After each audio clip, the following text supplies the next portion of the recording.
هەروەها لە سەرانی اتحاد و تەرەقی یەکێکی تر ناوی زیا کوک ئەلبە کە بەداخەوە کووردە دیاربەکریە متتركة يعني بووە بە تورک متأثر بووە بەوان ئەو لەو سەردەمەیە طبعا خۆی متأثر بوو بە سوسیال دیموکراتێک کە لە فەلسفەی دۆرکایمە هەیە دۆرکایم فەیلسوفێکی کۆمەڵناسی فەڕەنسیە ناوی ئیمیل دۆرکایمە کە کارتەکردنێکی هەبوو لەو سەردەمەیە بۆ دروستکردنی ئەو فەلسفەی گۆڕانکاریە و ئەمیش متأثر بوو بەو هەروەها ضیا کۆک اعتیبارەکرێ بە گەورەترین بیرمەندی فکری قەومی لادینی تورکی جا ئەمە شتێکی زۆر سەیرە ڕەنگە ئێستا ئێمە پێمان سەیر بێ کە کابرایەکی کورد ئەوەندە کارتێکردنی هەبێت لە دروستکردنی بزوتنەوەیەکی لائیکیزمی بێدینی نەتەوایەتی تورکی بەڵام من شتێکی سەیرم بینی جارێک لە ئەڵمانیا بووینە میوانی کابرایەکی مسلمان کە خەڵکی بڵین کرمانجی باکوور بوو دوایی یەکێک هات بە میوانی ئەویشمان ناسی وتیان ئەم پیاوە ئەندامی پەرلەمانی تورکیا دوایی تعارف و یەکتر ناسین شتێکی سەیر بووتی من کوردم بەڵام لە بزوتنەوەی تورکەشا بووم بزوتنەوەی ترکەش حیزبی تورکەش معلومە یەکێکە لە شۆڤێنیترین و متعصبترین ڕەگەزپەرستیترین حیزبی قەومی تورکی باشە چۆن لەم حیزبە بووی وڵام من طبعا هەر نەشمەزانی کە کوردم هەر لەگەڵ ئەم حیزبەیە بووم تا دوایی وردە وردە گۆڕام متأثر بووم بە سۆفی ئەو لادینیم وردە وردە لێ تەخفیف بووم بە سۆفی دوای فترێک لە زۆر خوێندنەوە متأثر بووم بە سەید قوتب وازم لە سۆفیەتی هێنا لە ئیسلامەتیەکەما شارەزاتر بووم گەڕامەوە سەر ئەسڵی خۆم کە زانیم کوردم ئێستا نوێنەری کوردەکانم لە پەرلەمانی تورکیا ئەو کاتە نوێنەری گروپی تورکەش بوو بەهۆی ئیسلامەکەوە فکرێکی ئازاد وردە وردە خۆی دۆزیەوە کە ئەم جارە ببێتەوە بە نوێنەری ئەهلی ئیسلام هەر لە کوردستانەوە ببێتەوە بە نوێنەریان و بچێتەوە هەمان پەرلەمانی تورکی بۆیە پێتان سیر نەبێت کە ئەو سەردەمە لەبەرەوە ئەو خەڵکەی کە ئەگەر بوون بە بێدین دینی بێدینیەکە بێ بە شتێکی هاوبەش لە نێوانی هەمویانە هەروکو کابرایکی کۆمۆنیستی بۆ نمونە لە سلێمانیەوە ڕۆی لە یەمەن بوو بە مامۆستا یەمەنی جنوبی و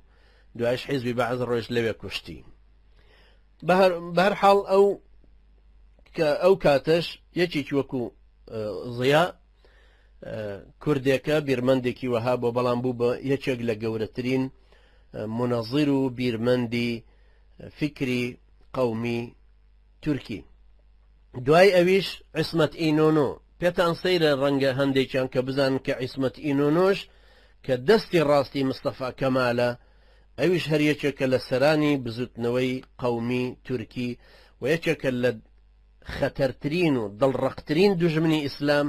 کە بەداخەوە ئەویش هەر کوردیەکە و هەر متەترەکەواتە ئەویش تەتریکی بەسەر خۆیان هێنا و بۆتەوە بە تورک ئەمە وای کرد وردە وردە ئەمانە دەسەڵاتێکی زۆرتریان بۆ پیا ببێ خەڵکانێکی زۆر طبعا عیسمەت ئینۆنۆ ئەنجا خەڵکێکی تر زۆرن یوسف ئاقشورێ ئەحمەد ئاغابیفە نامی کەمالە کە متەئسرە بە مۆنتسکیو شناسی ئەفەندیکە مجلەیەکیان دەرەکرد بە ناوی تەسویری ئەفکار هەروە جەریدەی عوسمانی لە ساڵی 1993 دەریانە کرد عەبدوڵڵا جەودەت کە هەر کووردە ڕەفیقەکەشی کە ناوی ئیسحاق سکوتی ئەویش هەر کورد بوو هەر لەو سەردەمەیە کە دەریانە کرد لەگەڵ دوو کەسی تریەکیان ناوی ئیبراهیم تەمۆیە خەڵکی ئەلبانیا یا ئەلبانیە بۆ خۆیەکێکی تری ناوی محەممەد ڕەشیدە شەرکەسی تەبعاً ئەوانەی لای داغستان و چیچان و ئەو ناوچانن